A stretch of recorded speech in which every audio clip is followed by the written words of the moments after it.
விளையாட்டுகளில் நாங்கள் எங்கே பிழைவிட்டிருக்கின்றோம், நாங்கள் எங்கே திருத்திக் கொள்ள வேண்டும், இதுதான் தெரிந்தவங்க கொண்டு வருவது, பழக்கப்பட்டவர்களை கொண்டு வருவது. இப்ப கிரிக்கெட் அமைப்புன்றது ஸ்ரீலங்கா கிரிக்கெட் எவ்வாறு உருவாகி இருக்கின்றது, எப்பொழுது எங்களுக்கு வாய்ப்பு கிடைக்கும் நாங்கள் அதற்குள் வந்து இடத்தை பிடித்துக் கொள்வோம் என்று பார்த்து கொண்டு இருக்க வேண்டும். ஓட்டோ பாயாக இருப்பதற்கு விருப்பம் இல்லை, ரிசர்வ் பாயாக இருப்பதற்கு விருப்பம் இல்லை. இப்படியான ஒரு கல்ச்சர் அடிமட்ட கிரிக்கெட்டில் இருந்து ஆரம்பம். தமிழர்களை ஒதுக்குகின்றார்கள். எடுத்துக்கொள்வோமே, ஏற்றுக்கொள்வோமே. இதே மாதிரி சந்திரன் இப்பொழுது வடக்கில் எடுத்துக்கொள்வோம், கிழக்கில் எடுத்துக்கொள்வோம். மைதானங்கள் இருக்கின்றனவா? அடிப்படை வசதிகளை நாங்கள் ஏற்படுத்தி இருக்கின்றோமா? வவுனியாவில் ஒரு மைதானம் அமைப்பதற்கு இடம் தாருங்கள், நாங்கள் பணம் தருகின்றோம் என்று ஸ்ரீலங்கா கிரிக்கெட் சொல்லுது பல வருடங்களுக்கு முன்னர். இன்று வரையில் இடம் ஒதுக்கி கொடுக்கவில்லை. முரளிதரன் வந்து அந்த பவர்ல தான் உள்ள கொண்டு வந்தாங்க அப்படின்ற ஆனால் அதற்கு பின்னர் டெஸ்ட் போட்டிகளில் 800 விக்கெட்டுகளையும் ஒரு நாள் சர்வதேச போட்டிகளில் 400 விக்கெட்டுகளையும் கைப்பற்றுவது என்பது அது காசு ஒவ்வொரு விக்கெட்டுக்கு நீங்கள் ஒரு துடுப்பாட்ட வீரருக்கு காசை கொடுத்து டே காணும் நீ அவுட்டா போ அப்படின்னு தான் கொடுத்தீங்க இல்லத்தானே? வணக்கம். நிறைய நாங்க பேசியிருக்கோம் இந்த டெஸ்ட் போட்டிகள், ஒரு நாள் போட்டிகள், இது எல்லாத்தையும் தாண்டி இலங்கை அணிக்குள்ள உள்வாங்கப்படுகின்ற சிறுபான்மை அல்லது தமிழ் பேசக்கூடிய தமிழ் பக்கமாக இருந்து அணியில வீரர்களை உள்வாங்கிறது அப்படின்றது பெரிய ஒரு சவாலான விஷயம். அது பல காரணங்கள் நம்ம பேசியிருக்கோம், பல காரணங்கள்ல நாம ஊகிச்சிருக்கோம், இதுவா தான் இருக்கும் அப்படின்னு சொல்லி நாங்க பேசிக்கொள்றோம். இந்த மாதிரி இருக்கும்போது என்ன இப்ப நாங்க பேசிய விஷயங்கள்ல இருந்து நிறைய பேர் கருத்துக்களை சொல்லியிருந்தாங்க. உண்மையில சந்திரன், நான் இந்த வீடியோ செய்யறது அல்லது இந்த கருத்துக்களை சொல்றதுக்கான இன்னொரு காரணம், இதை கேட்கின்றவர்கள் பல விமர்சன கருத்துக்களும் வந்திருக்கின்றன. நான் சகல கமெண்ட்ஸையும் வாசித்திருக்கேன். சகல வாசித்தேன். எனக்கு மற்ற வீடியோக்களுக்கு நான் வாசிச்சது இல்லை. ஆனா இது வந்து இந்த நிகழ்ச்சியை செய்வதற்கான நோக்கம் பலருக்கு கண்களை திறக்க வேண்டும். கட்டாயம் இந்த நிகழ்ச்சியை கொண்டு சேர்ப்பதன் மூலமாக நாங்கள் எங்கே பிழைவிடுகின்றோம் என்பதை அறிந்து கொள்ள வேண்டும்.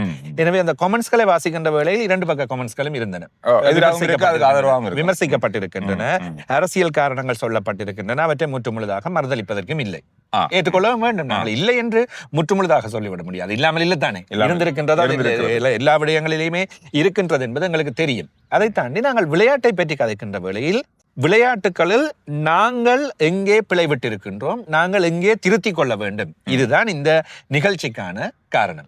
எனவே அவற்றை நாங்கள் திருத்திக் கொண்டு மற்ற பக்கத்தில் நடக்கவில்லையா, பிழைகள் இருக்கின்றனவா, அதை நாங்கள் தட்டி கேட்போம். அண்மை நாட்களா இப்ப நீங்க சொன்ன அந்த அரசியல் காரணம் அப்படின்னு சொன்னீங்க தானே, இப்ப இலங்கை அணியினுடைய இள வீரர்கள் உள்ளுக்கு வராங்க, அதாவது நம்ம தமிழ்ல விட்டுருவோம், சாதாரணமா வராங்க. வரும்போது அந்த அளவுக்கு நம்ம எதிர்பார்த்த அந்த அந்த அந்த அந்த இடத்தை இலங்கை அணிக்கு அவங்க பெற்றுக் கொடுக்கல, ஓட்டங்கள்லயோ அல்லது விக்கெட்லயோ பெற்றுக் கொடுக்கல. இது அரசியல் இதோட அல்லது அரசியல் சலுகையோட வந்தவங்களா இருப்பாங்களா? அரசியல் சலுகை கிரிக்கெட்டுக்குள்ள பார்க்கலாம். எப்படி என்றால், தனியே நாங்கள் இப்பொழுது அரசியல் என்று பார்க்கின்ற வேளையில், அரசியல் என்று கதைக்கின்ற வேளையில் இந்த நாட்டை ஆளுகின்றவர்கள், ஆட்சி சம்பந்தப்பட்டவர்கள், கட்சி சம்பந்தப்பட்ட அரசியல்களை தானே பார்க்கின்றோம். ஆனால் பொதுவாக பேச்சில் சொல்வோம் இன்டர்னல் பாலிடிக்ஸ் என்று சொல்லுவோம், அரசியல் என்று சொல்லுவோம். கிரிக்கெட் சம்பந்தப்பட்ட அரசியல் இருக்கத்தான் செய்யும். அதைத்தான் நான் கடந்த வீடியோவில் தெரிந்தவங்க கொண்டு வருவது, பழக்கப்பட்டவர்களை கொண்டு வருவது. இப்ப கிரிக்கெட் அமைப்புன்றது ஸ்ரீலங்கா கிரிக்கெட் எவ்வாறு உருவாகி இருக்கின்றது, பல கழகங்களின் உறுப்பினர்கள், தலைவர்கள் வந்து ஒரு தேர்தல் மூலமாக போட்டியிட்டு தான் அவர்கள் தெரிவாகி அங்கே வந்திருக்கின்றனர். முக்கியமானவர்களாக தான் இருப்பார்கள். இவர்கள் சுயாதீனமானவர்கள் என்று நாங்கள் சொல்ல முடியாது. அப்ப அந்த கழகத்தின் தலைவராக இருக்கின்ற வேளையில் அல்லது கிரிக்கெட்டின் தலைவராக இருக்கின்ற வேளையில் அல்லது அந்த அவற்றை வருகின்ற வேளையில் இது சர்வதேச ரீதியிலும் இந்தியாவிலும் ஆதிக்கம் செலுத்தும். அப்ப அப்படி வருகின்ற வேளையில் தங்கள் சார்ந்து தங்கள் கழகங்கள் சார்ந்துள்ள வீரர்களை தானே முன்னிலைப்படுத்துவார்கள். அவ்வாறான இன்டர்னல் பாலிடிக்ஸ் இருக்கத்தான் செய்யும், இப்பவும் இருக்கும். அது இல்லாமல் போகாது. நான் அதைத்தான் சொல்லிட்டேன், நீங்கள் அவற்றையும் அடித்து தாண்டி நீங்கள் வந்தால்தான் நீங்கள் இவற்றையெல்லாம் சாதிக்கலாம், வெற்றி பெறலாம். இது தமிழராக மட்டுமல்ல, சகலராகவும் சொல்ல வேண்டும். எனவே அது கமெண்ட்ஸ்ல ஒருவர் பதிவு செய்திருந்தார், நான் உள்ளூர் போட்டிகளை பார்த்து வருகின்ற ஒருவர் என்று கூறியிருக்கின்றார். பல சிங்கள வீரர்கள் வெளியே திறமையானவர்களும் உள்ளே வராமல் இருக்கின்றார்கள், நிறைய பேர் இருக்கின்றார்கள் என்று சொல்கின்றார்கள். எனவே சில வேளைகளில் அவற்றை பார்க்கின்ற வேளையில் நாங்கள் அவற்றை ஏற்றுக்கொள்ளக்கூடியதாகவும் இருக்கின்றது. ஆனால் ஏனென்ற காரணங்களை தேடுகின்ற வேளையில் பதில் இல்லை. இப்பொழுது நல்ல உதாரணமாக நான் சொல்வதாக இருந்தால், இலங்கையின் சுழல் பந்து வீச்சுக்குள் இன்னும் ஒரு புதியவராக உள்ளே வருவது யாருக்கும் இயலாத காரியம். முரளி இருக்கும் போது ரங்கன ஹேரத் இலங்கையில் விளையாடுகின்ற போட்டிகளில் மாத்திரம்தான் விளையாடுவார். முரளி ஒரு சாதாரணமான அவர் முரளி 10 வீசினா 2 ஓவர் தான் வீசுவார். அப்படிதான் இருப்பார். பிறகு முரளி போன பிறகு ரங்கன ஹேரத் 10 ஓவர் வீசுவார். புதிதாக வந்து சில வீச்சாலும் நீங்க சொன்னது போல 2 ஓவர் வீசுவார். அப்ப அந்த பெரியதொரு உச்ச நட்சத்திரம் பிம்பமாக அங்கே இருக்கின்ற வேளையில் அவரை தாண்டி நாங்கள் உள்ளே கொண்டு வர முடியாது. இப்பொழுது வனிந்து ஹசரங்க இருக்கின்ற வேளையில் ஒருநாள் சர்வதேச போட்டிகள் 2020 போட்டிகளுக்குள் இன்னும் ஒரு சுழல் பந்து வீச்சாளர் என்பது நினைத்து பார்க்க முடியாது. அது ஒரு பெரிய ஒரு பாதிப்பு ஏற்படுத்தினா இப்ப வந்து திறமையை காட்டி அவர் முன்னுக்கு வந்துட்டாரு. ஆனா அவருக்கு ஒரு காயமோ அல்லது அவர் அந்த ஒரு சில போட்டிகள்ல அவர் இல்லாம போகும்போது அந்த இடத்துல யார் நிரப்புவா? அந்த நேரத்துக்கான ஆயத்தங்கள் தான் எங்களுக்கான வாய்ப்புகளை தான் நாங்கள் பாவிக்க வேண்டும். எப்பொழுது எங்களுக்கு வாய்ப்பு கிடைக்கும் நாங்கள் அதற்குள் வந்த இடத்தை பிடித்துக் கொள்வோம் என்று பார்த்து கொண்டு இருக்க வேண்டும். அந்த வாய்ப்பு எங்களுக்கு இப்போதைக்கு இல்லை, நாங்கள் என்னதுக்கு இதுக்காக கஷ்டப்பட வேண்டும் என்று சொல்லி கைவிட்டோம்னா எங்களிடம் போயிடும். இப்படி நிறைய பேர் கைவிட்டவங்க இருக்கிறாங்க. அதை கைவிடாமல் எப்ப நாங்கள் தூக்கலாம் அந்த இடம் எனக்கு கிடைக்கும் என்றதை பார்த்து கொண்டிருக்கிறோமா ஒரு நாளைக்கு அடித்து தூக்கக்கூடியதாக இருக்கும். எனவே அதற்கான போட்டியில் அதற்கான விட்டு கொடுப்பு இல்லாமல் போராட வேண்டும். இது இப்பொழுது இளவயது வீரர்களுக்குள் கிடைக்க வேண்டும்.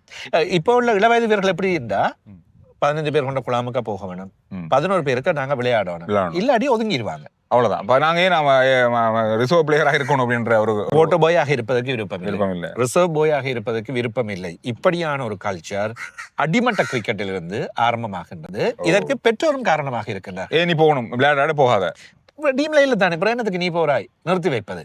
நான் அந்த பிள்ளை வாட்டர் பாயாக இருந்து ரிசர்வாக இருந்து அங்கே நடக்கின்ற விஷயங்களை எல்லாம் படித்து அவதானித்து வளர்ந்து வந்தால்தான் அவன் ஒரு கிரிக்கெட் வீரன் அல்லது எல்லா விஷயத்தையும் சமாளிக்க முடியும். எனவே நாங்கள் இந்த வீடியோ செய்வதற்கான நோக்கம் பெற்றோரின் அறிவு கண்ணை திறக்க வேண்டும். எனவே பெற்றோர் நீங்கள் முதலில் விளையாட்டுக்குள் உள்ள விடயங்களை உணர்ந்து கொள்ள வேண்டும், புரிந்து கொள்ள வேண்டும். எப்பொழுதெல்லாம் இந்த படிப்பு என்று ஓடுவார்கள் தானே சந்திர, அதற்கு ஓடுவது. இப்ப நம்ம படிப்பு இருக்கோம், ஓகே படிப்பு இருக்கோம். நம்ம தமிழ் பிரதேசங்கள் வடக்கு கிழக்கு மலையகம் படிப்புல எத்தனை வீதம் இருக்கும், விளையாட்டுல எத்தனை வீதம் இருக்கும்? அண்மை காலத்துல பருவர் ஒன்று வந்தது தானே. வடக்கு 9வது இடம், கிழக்கு 8வது இடம். மலைய தமிழ் பகுதிகளில் கல்வி இன்னும் போதிய அளவில் இல்லை. வீழ்ச்சி பாதையில் செல்கின்றது என்பது யதார்த்தம், உண்மை. விளையாட்டுலையும் இல்ல, கல்வியிலையும் இல்ல. விளையாட்டில் தேசிய ரைட் இந்த கமெண்ட்ஸில் பார்க்கக்கூடியதாக இருந்தது கிரிக்கெட்டில் வேண்டும் என்று எடுக்கிறார்கள். இல்லை, தமிழர்களை ஒதுக்குகின்றார்கள். ஏற்றுக்கொள்வோமே. தேசிய ரீதியில் நடைபெறுகின்ற விளையாட்டு போட்டிகள் இதற்குள் இவ்வாறான ஈடுபாடுகளில் நீங்கள் மாகாண மட்டத்தில் கிழக்கு மாகாணமா, கல்வி நிலையங்களுக்கு இடையில மாகாண மட்டத்துக்கு இடையில மாகாணத்திலிருந்து வாங்க, கிழக்கு மாகாணமா, கிழக்கு மாகாணத்திலிருந்து வாங்க. அந்த போட்டிகள்ல நீங்க எங்க இருக்கிறீங்க? அடிச்சீங்களா? முதலாவது இடத்துல இருக்கிறீங்களா? சாம்பியன் ஆகி இருக்கிறீங்களா? அந்த போட்டிலையும் தெற்கு இங்கால சிங்கள பிரதேசத்தில் உள்ள மாகாணங்கள் தான் முன்னிலையில் இருக்கின்றன. 8வது இடம் கிழக்கிற்கு, 9வது இடம் வடக்கிற்கு. 8வது இடம் கிழக்கு, 9வது இடம் எந்த முதலாவது தென் மாகாணம். கொழும்பும் இல்லை, கொழும்பை பிரதிநிதித்துவப்படுத்த மேல் மாகாணம் 3வது இடம். அல்லது இன்னொரு விஷயம், நாம அந்த கொழும்பு பிரதிநிதித்துவப்படுத்தான் இந்த கிரிக்கெட் வீரர்கள் வராங்க அப்படின்னு சொன்னோம். தேடி பார்க்கும்போது கொழும்புல கூட இல்லை. இப்போ என்ன நடக்குது? அங்கே அடிப்படையை பெற்று விடுகின்றார்கள். அதை பார்த்ததும் கொழும்பில் உள்ள கழகங்கள், கொழும்பில் உள்ள பிரபல பாடசாலைகள் அப்படியே தூக்கி கொண்டு வருகின்றாங்க, வந்து கொழும்புல வச்சிருக்காங்க. அவங்களுக்கு தேவையான வசதி வாய்ப்புகளை கொடுக்கின்றார்கள், ஏற்பாடுகளை செய்து கொடுக்கின்றார்கள். அவர்கள் நல்ல வீரர்களாக விளர்கின்றார்கள். இதை நாங்கள் செய்கின்றோமா? எந்த அடிப்படையில் செய்கின்றோம்? மாகாண மட்டத்தில் கூட எங்களால் முடியல இன்னும்.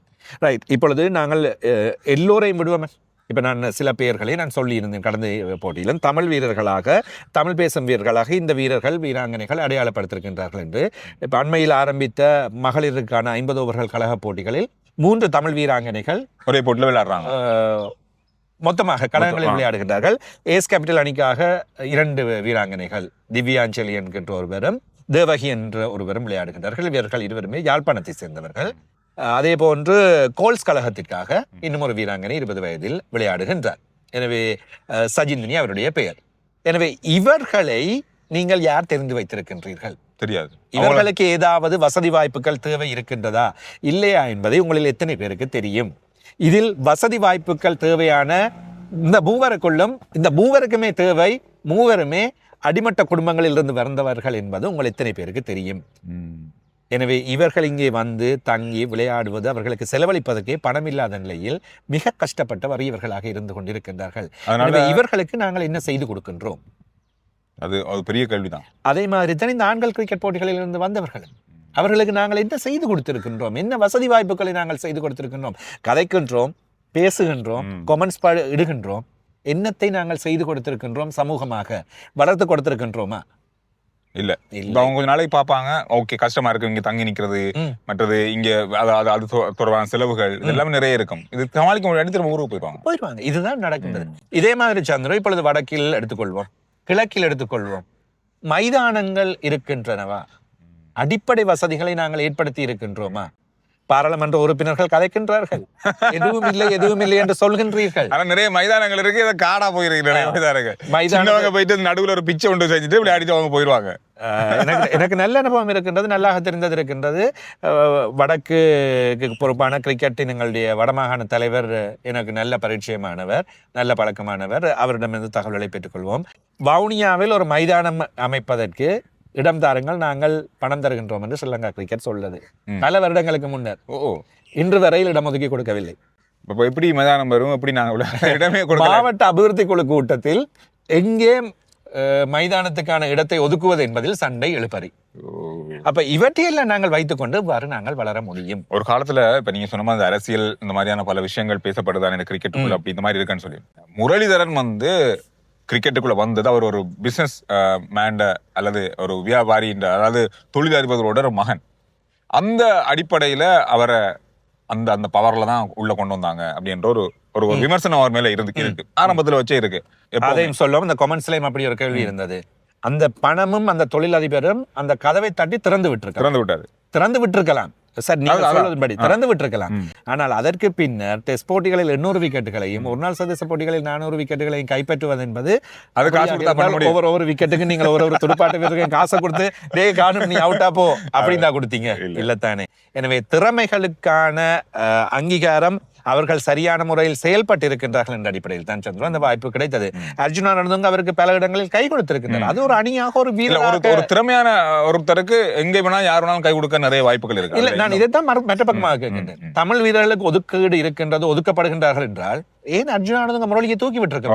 அப்படியா இருந்தால் அர்ஜுனா வேண்டாம் நீ என்று திரட்டி விட்டுருக்கலாமே, கை விட்டுருக்கலாமே. அர்ஜுனானதுங்க போன்ற இருக்கின்றார்கள். இல்ல, விமர்சனங்களை நாங்கள் வைப்பது இலகுவாக இருக்கும். விமர்சனங்களை இலகுவாக வைத்துவிட்டு செல்லலாம், ஆனால் அவற்றை நடைமுறை சாத்தியமாக்குவது என்பது மிகப்பெரிய கஷ்டமாக இருக்கும். சந்துரு, நாங்கள் அதே போன்று இதே சம்பந்தமான இன்னும் ஒரு வீடியோ பதிவில் நாங்கள் மீண்டும் உங்களை சந்திக்கின்ற வேளையில் பாடசாலை கிரிக்கெட்டில் இருந்து வீரர்களை ஏன் தமிழ் வீரர்களை உருவாக்க முடியாமல் இருக்கின்றது, சிங்கள பாடசாலைகளில் எவ்வாறு அந்த பாடசாலையின் அடிப்படை கிரிக்கெட் என்ன செய்யறாங்க, என்ன யுக்தி யூஸ் பண்றாங்க, என்ன வித்தியாசம் இருக்கின்றது, எவ்வாறு அவர்கள் செயல்படுகின்றார்கள், அங்கே இருக்கின்ற பெற்றோர்கள் இவர்களுக்காக என்ன தியாகங்களை செய்கின்றார்கள், இப்படியான விடயங்களை நாங்கள் அடுத்த வீடியோவில் பேசவிருக்கின்றோம். அடுத்த வீடியோவில் பேசலாம். இது சம்பந்தமான கருத்துக்களை நாங்கள் பேசிய விஷயங்கள், நீங்க சொன்ன விஷயங்களை எடுத்துக்கொண்டு தான் இந்த வீடியோ செஞ்சிருக்கோம். அடுத்த வீடியோ நாங்கள் சந்திக்கிறோம். இந்த வீடியோக்குள்ள உங்களுடைய கேள்விகளுக்கான பதில்கள் அடுத்தடுத்த வீடியோக்குள்ள வரலாம். உங்களுடைய கேள்விகளையும் உங்களுடைய கருத்துக்களையும் பதிவிடுங்க. நன்றி, வணக்கம்.